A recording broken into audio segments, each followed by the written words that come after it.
হয়তো আমার বিয়ে তোমার সঙ্গে হবে না, অন্য কারোর সাথে হবে, যাকে আমি চিনি না, জানি না। আমার অনিচ্ছা থাকা সত্ত্বেও সে আমার শরীরে স্পর্শ করবে। আমি চাইলেও তখন কিছু করতে পারবো না, কারণ এই শক্তিটা যে আমার আর থাকবে না। আমার অনেক ঘৃণা লাগবে, কারণ আমাকে অন্য কেউ ছোঁয়ার কথা ছিল। এইটা সে না, অন্য কেউ।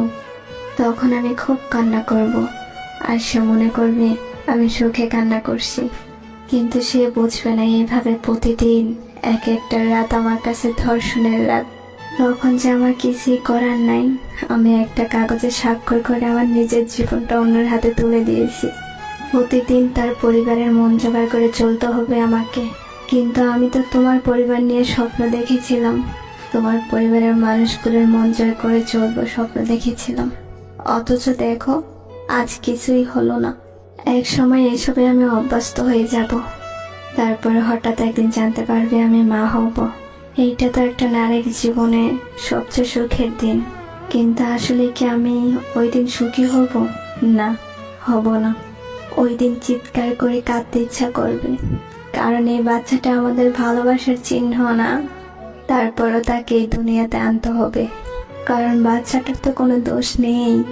ওর ভূমিকা ওর পরে, ওর মুখের দিকে তাকে সবকিছু মেনে নিতে হবে।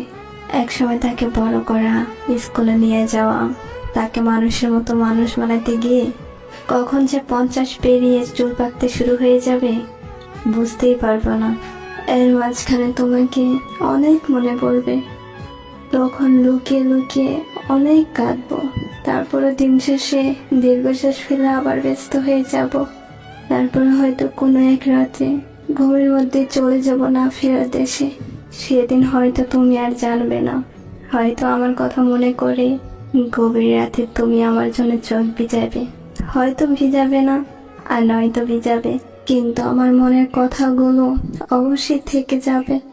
তারপরেও বলবো, ভালো থেকো, ভালো থেকো। আমাকে ছাড়াই কখনো আর বলা হবে না আমি তোমাকে ভীষণ ভালোবাসি, অনেক ভালোবাসি।